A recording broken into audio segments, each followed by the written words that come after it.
இப்ப பில்லு வாங்குறதுக்கு ஒவ்வொரு அலுவலகத்துக்கும் போய் பாருங்க. மாண்புமிகு அமைச்சர் அவர்களே, நீங்க ஏதாச்சும் போலீஸ் டிபார்ட்மெண்ட் அது உங்க கையில இருக்கு பாருங்க. நீர்வளத்துறையிலே 3% கொடுத்தா தான் பில்லுன்னு சொல்லி சொல்றாங்க. பொதுப்பணித்துறையிலே 5% நீர்வளத்துறை அமைச்சர் மாண்பு பேரத்தலைவரே அவர்களே, அவர் ஆதாரத்துடன் சொல்லணும். அது பழைய காலம். அது இந்த காலத்துல ₹1 நாங்க வாங்கணும்னா இந்த இடத்துல நாங்க எங்களை உட்கார வைக்க மாட்டார் எங்களுடைய முதலமைச்சர். அதனால ஆதாரத்துடன் அவர் சொல்லணும்ன்றதை நான் கேட்டுக்கொள்கிறேன். இல்ல மாண்பு உறுப்பினர் அவர்கள், நீங்க வாயால பேசுறதெல்லாம் கரெக்ட். அதெல்லாம் நீங்க உங்களுடைய காலத்துல நாங்க தான் சொல்றோம்ல, நீங்க நிரூபிங்கன்னு சொல்றோம். நீங்க நிரூபிக்க வேண்டியதானே. எதுவுமே இல்லாம நீங்க மட்டும் பேசணும்னா அது எப்படி? யாரு போட்டிருக்கிறா? போடுறாங்க அப்படின்னாங்கன்னா நீங்க அதை அது ஆதாரத்துடன் நீங்க இருக்குதுன்னா நீங்க நிரூபிங்கன்னு தான் சொல்றோம். நீங்க எதுவுமே நீங்க என்னங்க நீங்க பில்லுக்குன்னு சொல்றீங்க, அதுக்கு இந்த மாதிரி பில்லுக்கு கொடுத்தாங்கன்னு சொல்லுங்க. அது ஏன்னா பழக தோஷமா இருந்திருக்கலாம்னு நான் நினைக்கிறேன். உறுப்பினர் ரகுபதி பேச ஆரம்பிங்க, தொடர்ந்து பேசுங்க. உங்க தோஷமா இருக்கலாம். நிதிநிலை அறிக்கை மீதும் வேளாண் தலைப்பு பேசுங்க. நீங்க நிதிநிலை அறிக்கையில தான் நீங்க சொல்லியிருக்கீங்க, மக்களின் வரிப்பணத்தில் இருந்து ஒரு பைசாவும் தொடமாட்டோம், தொட விடமாட்டோம், தொட்டால் விடமாட்டோம், இதற்கு முன் தொட்டவர்களையும் விடமாட்டோம்.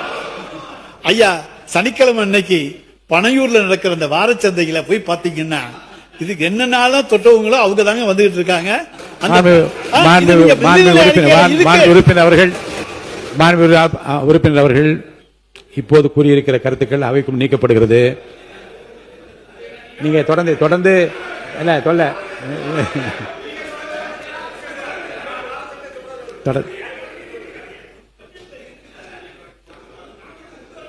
எவ்வளவு நேரம் பேசு? மாண்பு உறுப்பினர் ரகுமதி அவர்கள் 11:22 ஆரம்பிச்சீங்க. அவை முன்னவர் வாங்க. மாண்பு பேரவைத் தலைவர் அவர்களே, மாண்பு உறுப்பினர் இங்கே பேசுகிற போது ஒன்றை சொன்னார். அவர் சொல்லுகிற போது பனையூரை பற்றி சொன்னார். நீங்களும் அங்கே இருந்து நான் இங்கே மாறி இருக்கிறேன் என்பது நாடறியும்.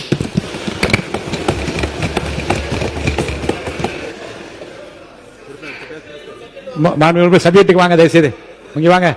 உறுப்பினர் நீங்க சப்ஜெக்ட் உள்ள வந்துருங்க. சப்ஜெக்ட் தானுங்க இது. நீங்க தொட்டால் விட மாட்டேன்னு சொல்றதெல்லாம் சப்ஜெக்ட் தானுங்க. அந்த சப்ஜெக்ட் நீங்க கொடுத்திருக்க நிதிநிலை அறிக்கையில இருந்து பேசுறேன், அதுல இருந்து பேசக்கூடாதுன்னு சொன்னீங்கன்னா நான் என்ன பண்ண முடியும்? வேற ஒரு நிதிநிலை அறிக்கையாவது கொடுங்க, அதை வச்சு பேசுறேன். மாண்பு உறுப்பினர் சரி, இப்போது பேசியது அவை கொண்டு நீக்கப்படுகிறது. அதாவது எங்களுடைய ஆட்சி காலத்துல எங்களுடைய தலைவர் முத்துவேல் கருணாநிதி ஸ்டாலின் அவர்கள் சாலை விபத்திலே இறந்தவர்களுக்கு உடனடியாக வைத்தியம் பார்த்து காப்பாற்ற வேண்டும். இறந்தவர்கள சாலை விபத்தில் காயமடைந்தவர்களை, ஏன்னா அதுக்கு முன்னால யாரும் கவனிக்க மாட்டாங்க. பார்த்தா போலீஸ்ல எஃப்ஐஆர் போட்டு நம்மளை சாட்சி கூப்பிட்டுவான்ட்டு யாரும் பார்க்க மாட்டாங்க. எனவே 48 மணி நேரத்துக்குள்ள இன்னுயிர் காப்போம் 48 நம்மை காக்கும் 48 என்கின்ற திட்டத்தை கொண்டு வந்து உடனடியாக அவர்களை மருத்துவமனைகளை கொண்டு போய் சேர்த்து அவர்களுக்கு 2 லட்சம் ரூபாய் வரைக்கும், அவர் ராஜஸ்தான்காரனா, கேரளாக்காரங்களா அல்லது கர்நாடகாக்காரங்களா அல்லது எந்த மாநிலத்தை சேர்ந்தவங்க அப்படி என்றெல்லாம் பார்க்கவில்லை, உயிரை காப்பாற்ற வேண்டும். தமிழ்நாட்டிலே விபத்தினாலே ஒரு உயிர் போகக்கூடாது என்கின்ற அந்த சீரிய நோக்கத்தோடு 2 லட்சம் ரூபாயை உடனடியாக, நீ யார் பணத்தையும் யாரையும் எதிர்பார்க்க வேண்டாம். அந்த காயம் பெற்றவனுடைய தாய் வருகிறாரா, தந்தை வருகிறாரா, மகன் வருகிறாரா, மகள் வருகிறாரா பார்க்க வேண்டாம். நீ உடனடியாக அவர்களுக்கான வைத்தியத்தை செய், அதற்கான பணத்தை இந்த அரசு தரும் என்று தந்தவர் எங்களுடைய மாண்புமிகு முத்துவேல் கருணாநிதி ஸ்டாலின். இன்னைக்கு அந்த திட்டத்தை பத்தி இதில் எதுவும் காணும். விபத்து காப்பீடு திட்டம் அப்படின்னு போட்டிருக்கீங்களே தவிர இந்த ரோடு ஆக்சிடென்ட்ல 2 லட்சம் ரூபாய் எந்த கேள்வி இல்லை. எஃப்ஐஆர் இருந்தா போதும், எந்த கார்டு எதுவுமே தேவையில்லை. அந்த திட்டம் இருக்கிறதா என்பதை நம்முடைய மக்கள் நல்வாழ்வுத்துறை அமைச்சர் அவர்கள் தன்னுடைய மானிய கோரிக்கைகளை கூட சொல்லலாம். மக்கள் நல்வாழ்வுத்துறை அமைச்சர் அவர்கள். மாண்புமிகு பேரவைத் தலைவர் அவர்களே, மாண்புமிகு உறுப்பினர் குறிப்பிட்ட அந்த NK48 என்ற திட்டம் கண்டிப்பாக இந்த ஆட்சியிலும் தொடர்ந்து கொண்டுதான் இருக்கிறது. இந்த கடந்த 90 நாட்கள்ல பல உயிர்கள் இந்த திட்டத்தின் மூலமாக காப்பாற்றப்பட்டிருக்கிறார்கள் என்பதையும் நான் தெரிவித்துக் கொள்கிறேன். அதனாலதான் அதை பத்தி பேச வேண்டியதா போச்சு. அடுத்தது வெற்றி 150 நாள் திட்டம். அது இந்த அரசு ஒன்றிய அரசிடம் சரண்டர் ஆகிவிட்டது என்பதற்கு எடுத்துக்காட்டான முதல் திட்டம் அந்த திட்டம். விபிஜி ராம்ஜி 40% மாநில அரசு, 60% ஒன்றிய அரசு. அந்த திட்டம் கிராமப்புற வேலைவாய்ப்புகளுக்கு நாங்கள் வேண்டாம் என்று எதிர்த்தோம். அதனால எங்களுக்கு 3591 கோடி ரூபாய், 591 கோடி ரூபாய் பணம் வரல. பணம் வரவில்லை என்றாலும் கூட அந்த மக்களுக்கு வேலை வாய்ப்பை கொடுத்தோம். ஆனா எந்த காலத்திலும் நாங்கள் உங்களுக்கு பணிய மாட்டோம் என்று சொல்லிவிட்டு நாங்கள் மகாத்மா காந்தியினுடைய தேசிய ஊரக வேலைவாய்ப்பு திட்டம் தான் வேண்டும் என்று வலியுறுத்தினோம். விபிஜி ராம்ஜி திட்டத்தை ஏற்றுக்கொள்ளவில்லை. ஆனால் இன்றைக்கு ஒன்றிய அரசுக்கு அது சத்தமே இல்லாம செஞ்சிருவீங்க. அதுதாங்க உங்களுடைய சாதனை. எப்படி ஓட்டுல எலெக்ஷன் சத்தமே இல்லாம வந்தீங்களோ அதுபோல சத்தமே இல்லாம சரண்டர் ஆயிருந்தீங்க. பள்ளிக்கல்வித்துறை அமைச்சர் அவர்கள். மாண்புமிகு சட்டமன்ற பேரவைத் தலைவர் அவர்களே, எதிர்க்கட்சியை பொறுத்தவரை சற்று நேரம் முன்பு மாண்புமிகு உறுப்பினர் தங்கம் தென்னரசு அண்ணன் பேசினார். உண்மையிலேயே அரசியல் வேறுபாடுகளை எல்லாம் தாண்டி அதில் பெற்றுக்கொள்வதற்கும் கற்றுக்கொள்வதற்கும் எண்ணற்ற செய்திகள் இருந்ததை நாங்கள் இளம் தலைவர்கள் குறித்துக் கொண்டோம். அந்த துணியில் பேசுகிற பொழுது இந்த சட்டமன்றத்தினுடைய மாண்பை பாதுகாக்க, மரபை வழித்தொடர அது வழிவகுக்கும். ஆனால் மதிப்பிற்குரிய உறுப்பினர் அவர்கள் பேசுகின்ற பொழுது ஆரம்பம் முதலே பொது தளத்தில் பார்த்தது, சோசியல் மீடியா, பில்லு வாங்க போனப்ப நீங்க எங்க பில்லு வாங்க போனீங்க என்று இந்த நிதி அறிக்கை சார்ந்து பேசாது ஒரு அரசியல் கூட்டம் போல பேசிக் கொண்டிருக்கிறார். மீண்டும் அவருக்கு நான் தெளிவுபடுத்த ஆசைப்படுகிறேன். தோற்றதற்கு காரணம் இன்ஸ்டாகிராமா, எலெக்ஷன் ஓட்டிங் மிஷினா என்று பார்க்காமல் அவர்களை சீராய்வு செய்து கொள்வதுதான் அவர்களுக்கு நல்லது, அவர்களுடைய வருங்காலத்துக்கு நல்லது. அதை விடுத்து சம்பந்தம் இல்லாமல் பொது தளத்தில் கிடைக்கக்கூடிய செய்திகளை வைத்துக் கொண்டு அப்படி பேசுவது மரபல்ல என்பதை உங்கள் வாயிலாக மாண்புமிகு உறுப்பினருக்கு நான் தெரியாது. மாண்புமிகு பொதுப்பணித்துறை அமைச்சர் அவர்கள். பேரவைத் தலைவர் அவர்களே, நம்மளுடைய சட்டமன்ற உறுப்பினர் ஒரு தகவலை சொன்னார் ஆரம்பத்திலேயே. நீர்வளத்துறை பத்தியும் சொன்னாரு, பொதுப்பணித்துறை பத்தியும் சொன்னாரு. 5% கமிஷன் இருக்கு, நம்ம தகவல்லாம் சொல்றாரு. இந்த ஆட்சியில் உறுதியாக சொல்கிறோம், எங்களுடைய மாண்புமிகு முதலமைச்சர் ஒரே வார்த்தையை திருப்பி திருப்பி அமைச்சர் கூட்டத்தில் சொல்லிட்டே இருக்கிறாரு. லஞ்சம் என்பது மிகப்பெரிய குற்றம்னு ஒவ்வொரு அமைச்சர்ட்டையும் சொல்லிட்டு இருக்காரு. அப்படி யாராச்சும் ஈடுபட்டால் இங்க இருக்கக்கூடிய ஒருத்தர் கூட அமைச்சரா இருக்க முடியாதுங்கிறத பதிவு பண்ணிட்டே இருக்கிறார். இதுவரையும் எந்த துறையிலையும் ₹1 கூட அமைச்சர் முதல் கூட சட்டமன்ற உறுப்பினர் முதற்கொண்டு ₹1 கூட லஞ்சம் வாங்கவில்லை. பார்ட்டி ஃபண்ட் இன்னும் கலெக்ஷன் பண்ணப்படல, எம்எல்ஏ ஃபண்ட் இன்னும் கலெக்ஷன் பண்ணப்படல, அமைச்சர் ஃபண்ட் கலெக்ஷன் பண்ணப்படல. 60 வருஷ வரலாற்றை தூக்கி எறிஞ்சிருக்கிறார் முதல் முறையில். அது இங்க பதிவு பண்றோம். அப்புறம் மகாத்மா காந்தி ஊரகத்தை பத்தி, வேலைவாய்ப்பு பத்தி பேசுறாரு. சரண்டர் ஆயிட்டும் அமைதியா அப்படின்னு. இன்றைக்கு காலையில இருந்து மேகதாது பிரச்சனையை ஜனநாயக பார்வையுடன் எதிர்க்கட்சி தலைவர் பேசினாரு, அனைத்து கட்சிகள் பேசணும். அதே மாதிரி மாண்புமிகு முதலமைச்சர் விளக்கம் கொடுத்தார், நீர்வளத்துறை அமைச்சர், விவசாயத்துறை எல்லோரும் விளக்கம் கொடுத்தோம். அதற்கப்புறம் தமிழ்நாட்டில் முக்கிய பிரச்சனை ஒன்று இன்றைக்கு உருவாகி கொண்டிருக்கிறது. தமிழ்நாட்டுக்கு மட்டுமல்ல, தென் மாநிலங்களுக்கான பிரச்சனை. அதற்காக தான் நாளைக்கு மாண்புமிகு முதலமைச்சர் அனைத்து கட்சி எம்பிக்கள் கூட்டத்தை டீலிமிஷனுக்கு கூட்டியிருக்கார். எதிர்க்கட்சி தலைவரை பார்த்து ஒரு கேள்வி கேட்கிறோம். நாளைக்கு இந்த தென் மாநில பிரச்சனை, தமிழ்நாட்டுடைய பிரச்சனை, டீலிமிட்டேஷன் பத்தியுடைய பாராளுமன்ற உறுப்பினர், திமுகவுடைய பாராளுமன்ற உறுப்பினர் கலந்து கொள்ள போறாங்களா இல்லையா? Number 1 question. நான் கேட்டு முடிச்சிடுறேன், கொஞ்சம் கேட்டு முடிச்சிடுறேன். அதுக்கப்புறம் எதிர்க்கட்சி தலைவர்கள் பேசட்டும், ஒன்னும் பிரச்சனை இல்ல. நான் பேசி முடிச்சிடுறேன். என்னுடைய கருத்துக்களை சொல்ல விடுங்க. ஜனநாயக பூர்வமா என்னுடைய கருத்துக்கள் சொல்லணுங்கிறது மாண்புமிகு எதிர்க்கட்சி தலைவர்கிட்ட கேட்டுக்கிறோம். மாண்புமிகு முதலமைச்சர் அவர்கள் தமிழ்நாட்டில் பாராளுமன்ற உறுப்பினர்களுடைய ப்ரொபோஷனேட் காப்பாற்றப்படணும், தென் மாநிலங்கள் காப்பாற்றப்படணுங்கிற ஒரே குறிக்கோளுடன் பாராளுமன்றத்தில் கூப்பிட்டிருக்கார். அதுல ஒரு டெல்லியிலிருந்து வந்த தகவல் என்னன்னா, இது ஒரு தகவல், இதை எதிர்க்கட்சி தலைவர் சொல்லட்டும். வரக்கூடிய இல்ல நாங்க பேசிடுறோம்.